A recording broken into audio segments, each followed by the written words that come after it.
Welcome to the Johnson on Bounce After Show. I'm your host, Dani Canada, and I am joined by two special guests, Khalilah Joi, who plays Naomi, and Thomas Q Jones, who plays Omar. Now, if you're watching this and you have not seen the latest episode, make sure you download Brown Sugar to get caught up, and then come back and chat with us because we're going to be spilling all the tea tonight.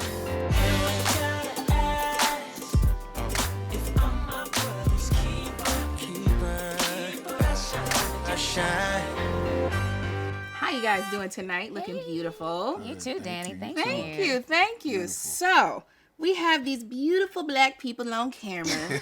They should be a great couple, but they are clearly in two different spaces. Now, Omar wants to make things work with his wife. Naomi is not having it. Khalilah, why do you think Naomi is so over Omar? I think Naomi is one of those women who, once she's made up her mind, it's made. Yeah. And it's near impossible to change it. This didn't just happen overnight. This wasn't just like one little argument situation. This is long-standing. It's feeling unappreciated. It's like different ambition values. And so I feel like at this point, Naomi is just fed up. Yeah. And she's like decided, and she's not interested in hearing what he has to say. Right. And that happens when a woman's fed up. When a woman's fed up, ain't nothing you can do about it. I don't know. So, Thomas, Omar is still holding on to hope.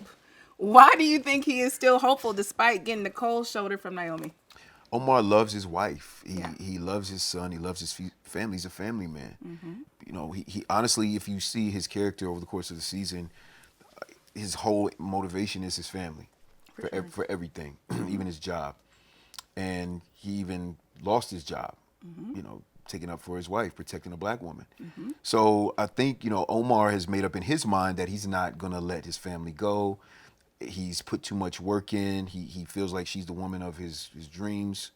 And I think it's a really, really honest perspective from a black man that is chasing his family and wants to make sure that, you know, his family stays together.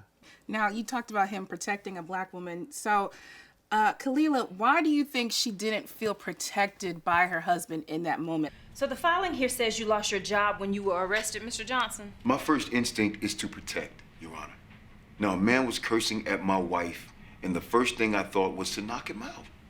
And to be perfectly honest, if I had to do it all over again, I would do it the same way. According to Naomi, she said she was scared, she was frightened by seeing him protect her. Do you think that's really the case? I need to hear this one. Mm-hmm. I think maybe the extent of his temper frightened her. Okay. You're like, oh, who am I? Who am I dealing with? What just happened? Right. And I think that is kind of what shook her up. Not that she is afraid of him personally. I think she knows he would never harm her. So this episode, we get to the court scene. It is contentious. There's a little bit of tension going on. Your Honor, when we started out, it was like a dream. But then everything changed. He became demanding, and it was clear that he wanted a housewife, and that is not who I am. Why do you think Omar is so passionate about getting this right? He is nervous. He's talking to his lawyer. He's trying to weigh his options. He thinks the odds are stacked against him. How important is it for him to get this right? It's very important. This is his life. This is his, I mean, he's his wife and his kid. Yeah. And she wants full custody. Full Custody of his son, who he dearly loves. Absolutely. And that means that he's not going to have access to his son. And in his mind, where does that leave him in his life? Mm-hmm. And he's not bitter. Mm-hmm. He still loves his wife. Mm-hmm. He's obviously, you know, hurt by everything that's going on. But at the same time, that love never left. That feeling of family and togetherness never left, even in court. I love my wife. And I love our son. Now, Naomi thinks that the most important thing is money, which is fine. But to me, it's love and just being together as a family. I think it's a very important perspective to show in regards to men, in particular black men, in that situation, because stereotypically you don't really see that on TV. And that's a very real and honest perspective. It is. So I felt like Omar's character in those moments was very, it's very pivotal to just the narratives of black men And I hope that people can understand, like, you know, there are black men that are fighting like hell for their family and for their kids. So, Khalilah, do you think that Naomi really wants full custody of Caleb, or is she kind of weaponizing the court against her husband? Well, see, now weaponizing, I want to pull back on that Let's talk word a about little that. bit. Let's talk about that. You know, I feel like that might be a little bit too much. But Okay. here's what I truly believe. Okay. I think it's a control thing. Okay. Because Naomi is one of those people who wants to be in control of the situation. And if she has full custody, she can do what she wants, when she wants with her son, and doesn't have to get anybody else's input. And I feel like that's probably the extent of it. It's not so much like trying to hurt him, but she's like, if we're going to be separated, I don't want to have to be dealing with you in order to parent my son. Absolutely. I just want to do it the way I want to do it. Now, Omar has to show some control himself because there's this scene where someone from anger management confronts him at a bar. And I think this is key to see his evolution because old Omar probably would have been ready to go. It would have been a fight. Yeah, you would have. Yes. So what do you think was going through Omar's head in that moment? Ain't enough room for the two of us in there, and you know it. Yo, Omar, just say the word, man. Say the word. His son, Caleb. Yeah. And the fact that as black people, and definitely as black men, we don't get second chances. If I made that mistake and it cost me the opportunity to have access to my son, then I would have to live with that. And so I really wanted to make sure that people know, like, you know, it's important to show some sort of restraint because the consequences are way worse than how you feeling at the time.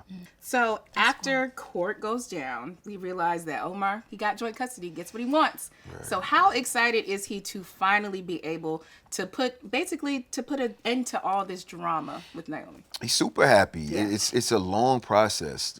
I think that, you know, for him to be able to go to his uncle Yeah. and someone that he respects, someone that has been married for 30 years, someone he's listened to through this process, and his advice paid off. He was the one that told him to go to the anger management class, and he went, and it helped him. And I think he also feels like this could still give him an opportunity to potentially fight for his marriage. Right. Because now he's still in the picture. He is. He's still in the game. He's not Still out in now. the game. Finally. Still in the game. Naomi doesn't love that, but he is still in the game. Still So in the game. I'm glad you brought up Uncle Eugene because there's a moment where he goes to Uncle Eugene's radio show and he's happy and he gets put on the spot as a relationship expert. Right. And he drops this line. He said, "Men are scared to talk to women because of how they might react. We express ourselves, but we talk to other men." But we got to be honest here. I mean, black men do not effectively communicate. No. That's a false argument. We communicate. So you say I'm lying? Well, what are we doing now? Oh, y'all arguing. I recognize that. Are men scared to express themselves to women? What does that mean? I mean, Do tell. Please, break it down. listen, I'm listening. Okay, I wouldn't say men are scared. Okay. But I do think men are apprehensive because of the judgment, especially if you're vulnerable. Okay. That's just not a natural position, I don't think, in society for men to be in. A vulnerable place, showing emotion. I think sometimes for men, that makes them look weak, especially in the black community. It makes us look weak. It makes us look like we're not capable of handling the situation. And so a lot of men shy away from that. But when you shy away from that, you keep all of that inside, and that ends up building up, and then it comes out in the wrong way, depending on who triggers it. But it also hopefully will open up a conversation for women to be cognizant of the space that they create for us to be vulnerable.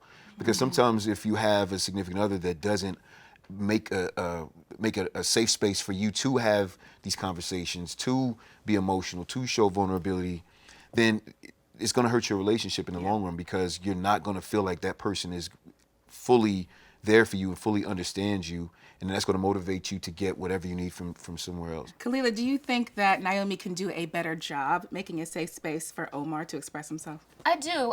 I don't know in their relationship if it was that she didn't create a safe space or he didn't feel comfortable. It's like, what came first, the chicken or the egg? Was it that he was uncomfortable and didn't say anything, or was that he felt like she was creating an unsafe space for him to say anything? Right. So in my mind, I feel like it was probably a little bit of both. And so I think they both have to meet in the middle somewhere. Like, if Omar does want to have that freedom to be vulnerable, as any human being should, and I think if they can communicate that, if he can communicate that, I do believe that Naomi and a lot of women would be willing to have that, be a soft place to land for the person they love. Like, that's a part of the reciprocity in a relationship. Like, if I can't come to the person I love when I'm at my most vulnerable, why aren't we together? Like, right. You What know is what the I reason? mean? What's What the is point? the point? So, Right. All right, so let's switch gears here. So this episode ends with Jarvis being canceled by Black Twitter. This whole scandal erupts. Are you upset that you were used as a pawn to buffer the scrutiny from the Black community? No comment. No comment. Please, excuse me. What do you think is going through his head? Because the wrath of Black Twitter is real. Yeah, you don't want to. You don't want to mess up with them. You don't want to get on their bad side. You don't want to trend. Right. What do you think is going through Jarvis's head, Thomas? I think Jarvis is realizing slowly everything that Greg has been telling him over the course of the season. And I don't think he realized it at first, because sometimes when you are in, let's say corporate America, where, you have to be around more of a diverse demographic of people, sometimes you kind of forget, a lot of times where you came from, because you kind of been accepted in this new space. And I think that's what happened with Jarvis when he moved back. And I think being canceled by Black Twitter, which he didn't even realize was happening, was a wake-up call for him. So, how does it feel to be canceled? Who canceled me? Black Twitter. You're trending at number 142, so technically you're not really canceled, but you will be dragged for a few days. It's great having someone like Dani, who's, his intern, that's in the mix, that can kind of, connect him with the culture.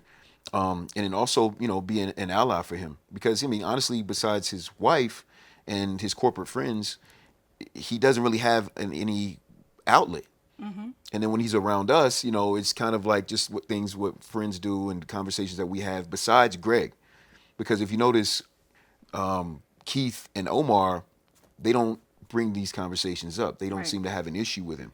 But Greg does. And it ends up, I think, really showing him that Greg the whole time had his best interest at heart. He did. And it's a shame it took this kind of for it to come to the forefront for him to realize it. So look. God bless Black Twitter. God bless Black Twitter. Wow. Listen, God bless Black Twitter and God bless Johnson on Bounce TV. You're going to have to tune in to see what happens next with Naomi and Omar, and especially with Jarvis with this Black Twitter scandal. Thank you so much to my guests, Thomas Q. Jones and Khalilah Joi. It's been a pleasure. Thank you so much. Listen, you can tune in and watch all new episodes of Johnson on cable, satellite, or over the air. Find Bounce in your area by going to the URL right below.